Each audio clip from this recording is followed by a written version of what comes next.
One of the most fascinating mysteries across Canada is its lake monsters. Whether we're talking about Ogopogo and Lake Okanagan or Champ and Lake Champlain, lake monsters are a definite part of Canada's mysteries. And Quebec has its own lake monster, Memphre, in Lake Memphremagog. The 35-foot Memphre has been documented throughout history. However, a local historian and researcher, Jacques Boisvert, has collected data, drawings, videos, photographs, and eyewitness accounts to further attest to the proof of the existence of the serpent that they call Memphre, who resides in the waters of Lake Memphremagog, Quebec.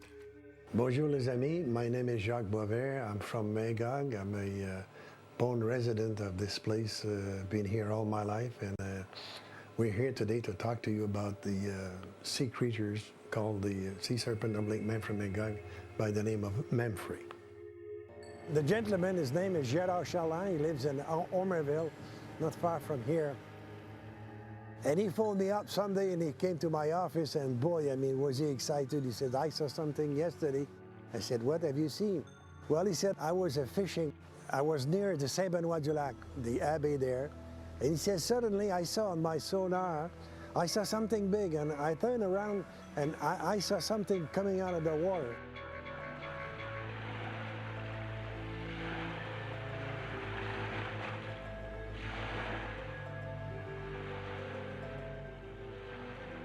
Not only said that we saw it, but we recorded it on a chart of his sonar. This is what he saw was coming up, and this is the same thing coming down here. And he explained that it came up on surface and that he could see it. Photos and video are another example of the fleeting evidence that plague the world of the paranormal, especially when investigating a creature such as a lake monster. Videos are shaky, photographs are blurry. To the believer, it's evidence. To the skeptic, it's nothing else but a log in the water or a moose in the middle of a lake. Sometimes it's more exciting. People will want to see a lake monster and they'll look for it and they'll find something that satisfies that craving because it makes it exciting.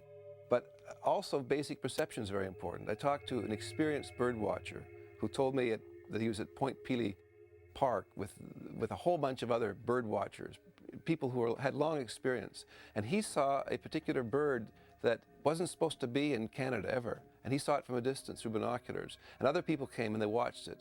And they noted down what it was. I don't remember what the kind of bird it was. But he said as it got closer and closer and closer, they realized it was a Cessna aircraft.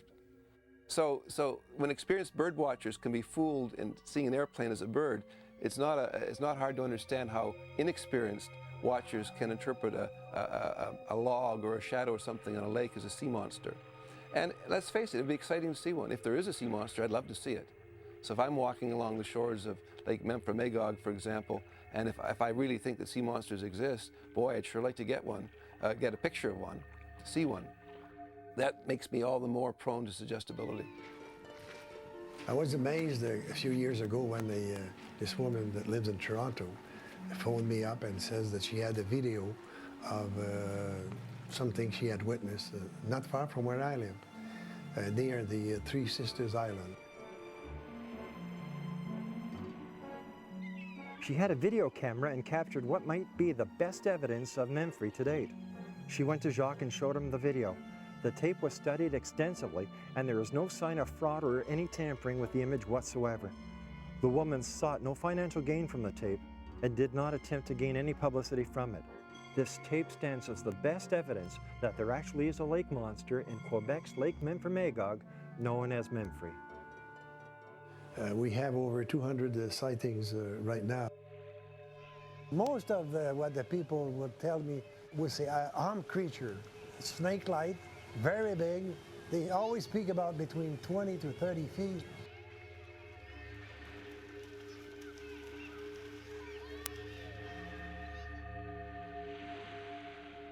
And it's always seen when the lake is calm. One of the most frustrating parts about investigating and researching a phenomenon is lack of evidence. For example, lake monsters. If they exist, how come we've never found one of their carcasses? It's very simple. It sinks to the bottom. However, the scientific community will not accept the existence of a lake monster or Sasquatch without the proof of its existence being its carcass.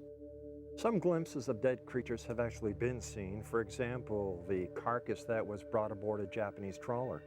Well, unfortunately, before the scientific community could actually do its investigation on this crucial piece of evidence, because it smelled, it was released and turned back into the sea.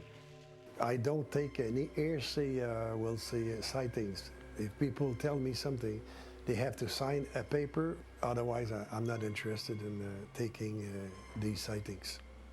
Remember the story of the coelacanth that had been thought to have been extinct for millions of years, that was recently caught off the shores of India?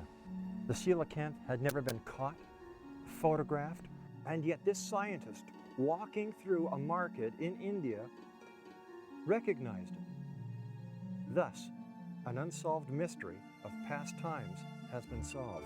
And maybe one day, people like Jacques Boisvert and his investigation will come up with the clue that will prove beyond the shadow of a doubt that Canada's lake monsters really do exist.